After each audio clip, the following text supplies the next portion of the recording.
the Stir It Up Show, hosted by me, Latanya Taylor. And today on our show, well, let me first say, let's go back to what this season is all about. This season, we're continuing to focus on in our communities. So we're talking about topics that impact all of you. And today on the show, we're actually talking about something pretty dear to my heart. Today we're talking about our teenagers. We're talking about our teens. And we're talking about the challenges and the pressures that they face in regard to sex, sexuality, drugs, and even pregnancy. I know, things have changed a lot over my 30 plus years, but today we need to talk about it. But before we get started and we get into our conversation, we have lots of teens here with us today. We have my girlfriends, we have my daughter, we have my guests, and we have our audience. So I want to first give them an opportunity to introduce themselves. Thank you.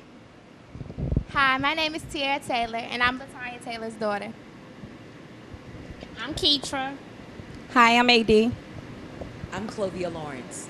Hey, welcome to the Stir It Up Show, guys. Welcome back, ladies. Hey. Hey.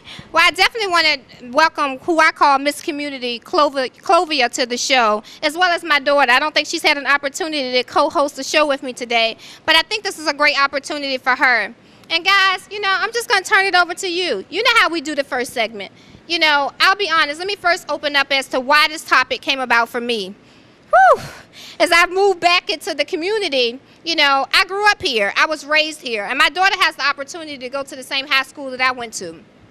And as I've gotten back involved in what's going on in our market, I know as I've raced or walked the high schools and I've had an opportunity to spend time in some of the communities, I've noticed some things that are a little bit different than when I was in high school. And one is I'm starting to notice, guys, is that I'm seeing more girls walking around high school pregnant, which is a big change for me.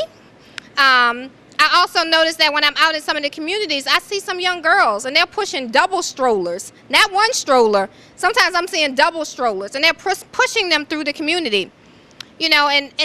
And I'll be honest, that's like a wow for me right now. I'm struggling with all of that and having a teenager. The other thing I'll say is I've noticed in some of the schools that I see girls are now more hugged up with other girls. So I'm seeing more of that bisexuality, female to females. They're saying, that's my girlfriend. And I'm also seeing boys saying, that's my boyfriend. So, all of this is an eye-opener for me. And the other caveat that was very interesting to me was I don't call it drugs, but I know society does. Alcohol is now considered to be more of a drug than anything else. And we have a lot of teens now that are drinking. I don't know if the parents are fully aware of what's going on, but there are a lot of things that I'm seeing since I've been back. But that's kind of what brought about this topic, and that's why it's kind of been dear on my mind. And I know that me and my daughter talk about this stuff all the time. So this was a great topic for us to surface and bring about today. So this is how it started with me. So I ask you guys chime in. As we begin to open up this conversation, we have teens here, we have parents here. What are your thoughts? What are you seeing? Because this has truly been shocking and alarming for me. But the beauty of it is I have such a great relationship with my daughter. Well, I think I do. I'm going to find out today.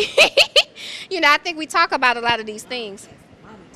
Yeah, this is going to be the mommy test today. So, ladies, what you think?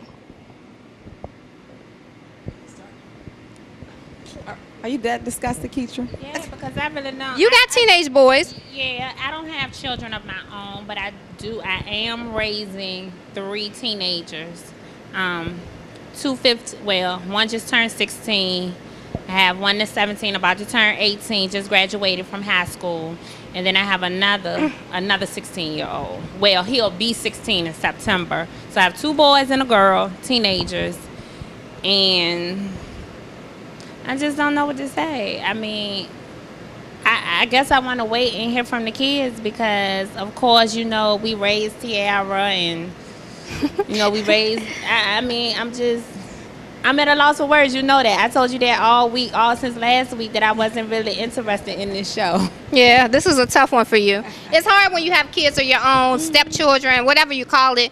It's hard because nobody wants to face this. But Tira, I ask you, what's your thoughts? When I told you I was going to do this show, what were your thoughts?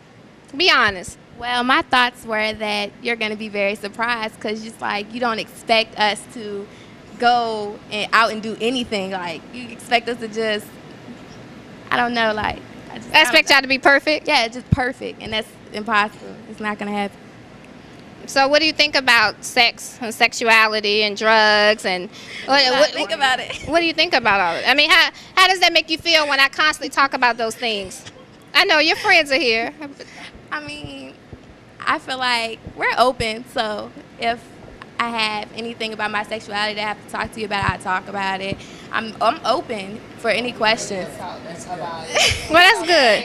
And drugs and alcohol, I could talk some more if you would like. Do you see any differences from you? You know, we're coming back from the Charlotte market and we're moving into Virginia now. Are there any differences or it's all the same? It doesn't matter where. It's all the same. Teenagers are the same everywhere. They experiment with things. They do anything. But Right. Clavia, what's your thoughts? I mean, you're out in the community. You're seeing, you're hearing, you're involved. You know, what's your thoughts on it as we open up the show? First of all, I would like to hear more from the teens. Mm-hmm. One thing that I can say about us as adults, we are not being the person that our kids need to see. And a lot of times in our households, from being out in the community, was just at the Richmond City Jail today. And a lot of the young women, and talking to the young men as well, they have a void, they have a hole in their heart because they're not being loved. And our first sign of love, our first sign of teaching, our first sign of building relationships starts on the home front. So if it doesn't start on the home front, our teens, our young adults, they're going to find it elsewhere. So I think at this point, we want all of the teens to dialogue. When I do my teen forum, I have my teens on the panel. I want you to be open and tell us how we can help you. Okay. I think that's fair. And I think that's a good segment as we get ready to open it up to allow our teens to come on stage and have some conversations with us. I know pretty recently I hosted the first teen summit for Henrico County Schools. And we didn't get this deep in conversation. I know some of you guys that were there, I know you were there. You know, we surfaced a lot of things, but we had a lot of great conversations. We had representation from the school board. We had our senator there. We had a lot of representation, but I think today we're going to take it a little bit further, and that's what I'm looking forward to. So what we're going to do, based on Clovia's note, she's right. We need to go ahead and dig right on there. We need to stir it up. As we always say on my show, it's time to stir it up. So what we're going to do, we're going to take a quick break, and we're going to come right back, and we're going to bring some of our teens on board, and we're going to stir it up. Thanks for joining, guys.